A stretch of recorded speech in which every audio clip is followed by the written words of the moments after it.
Deputations and now questions to staff. Any questions to staff? Visiting members first. Councilor Fletcher. Members, bring into committee. Vice Chair Karjanis, please go ahead. Thank you.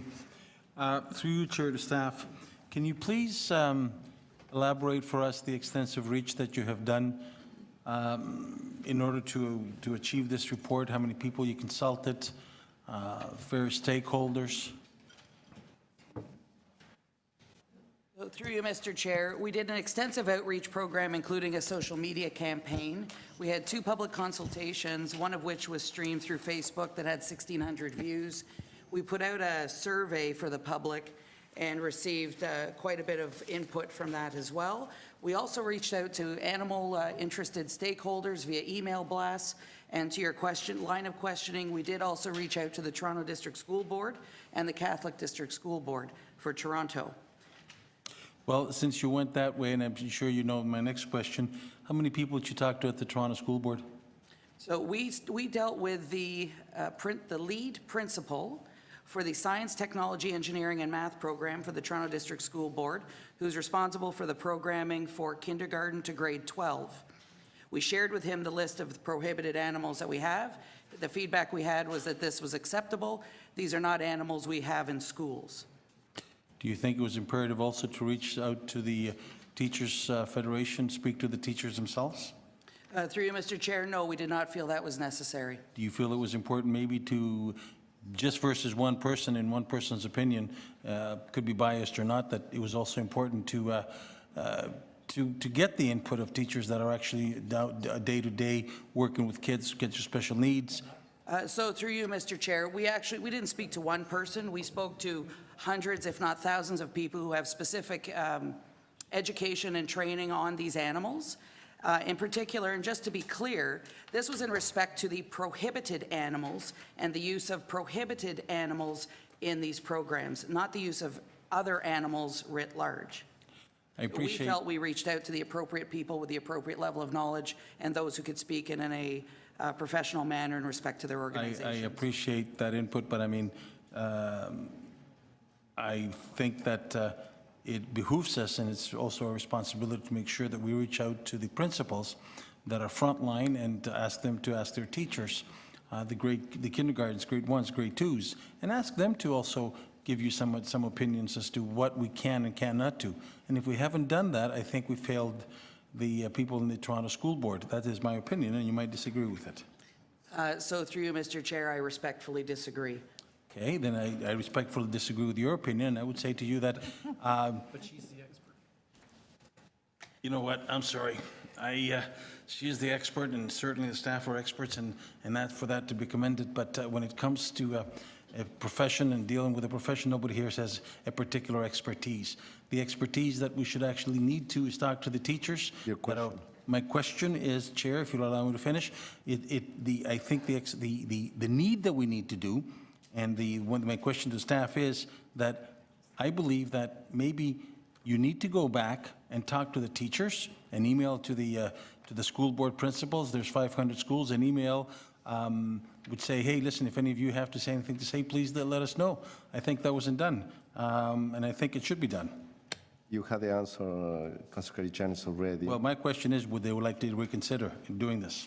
So through you, Mr. Chair, I feel very comfortable and confident in the level of consultation that was done in this respect with people who have naturally varying opinions on the subject. But I feel that we were comprehensive and gave a lot of opportunity for people to participate. And I do believe, and in fairness to Councillor Karygiannis, I do understand that this is a complex issue and not everybody understands what is it or is not a prohibited animal. Certainly, I feel if I asked a teacher if they thought an African rock python or a king cobra had a place in a public school, I'm sure their answer would be no.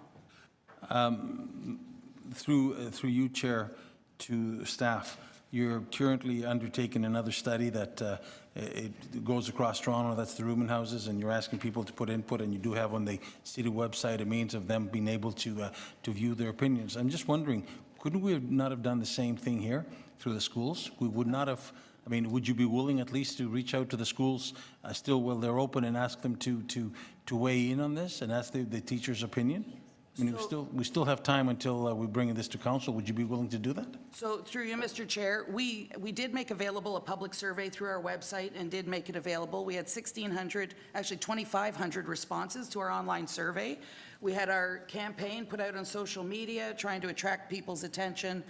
Certainly that door was open to everyone to participate.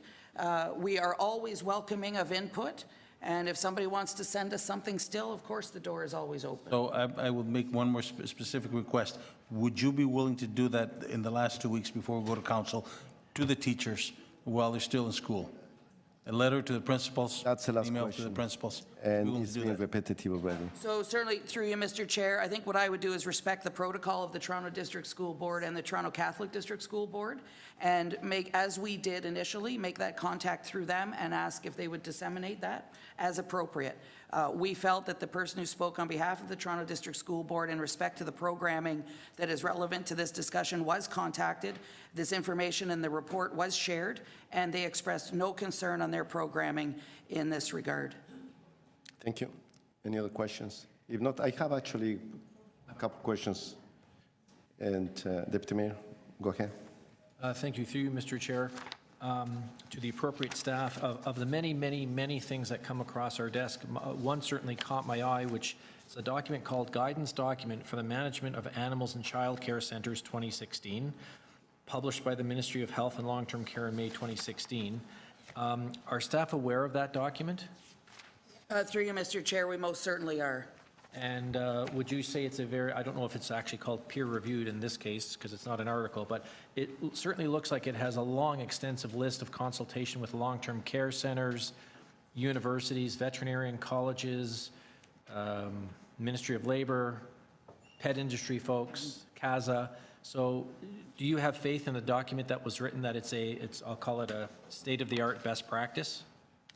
Through you, Mr. Chair, I would say that we did rely on the information that was provided therein, and we felt that it was a well-done, comprehensive document and was helpful in informing our position. And were part of your recommendations, I'm just flipping my pages here. When I read it, again, what jumped out at me was for animals not recommended for child care centers. That's one section. And another section, animals not recommended for children under 5 years of age. And they have pretty long lists, including lynxes, lions, the animals that are not recommended for child care centers or for young children. Lynxes, lions, bears, cougars, tigers, venomous spiders and insects, monkeys, lemurs, and it goes on. Has this is this one of the reasons why you're telling us or recommending to us that we not allow these mobile shows into our schools and daycare centers and just camps in general? So through you, Mr. Chair, it's why we are recommending that mobile live animal programming is problematic for the City of Toronto insofar as the use of prohibited animals are involved. And through you, Mr. Chair, you've heard a number of deputants today. They may have been involved before, they may not have been, but they've come here today and spent, a few hours giving us additional information. Is there anything that you've heard today that would change your recommendations, or are you recommending that we keep with the recommendations you've put before us? Through you, Mr. Chair, I recognize that this is a change for some people and the type of animals that they have been using for quote-unquote educational purposes, that does impact them, but I feel that we have made a sound recommendation to council in this regard as it pertains to the use of prohibited animals and mobile live programming. Great. And through you,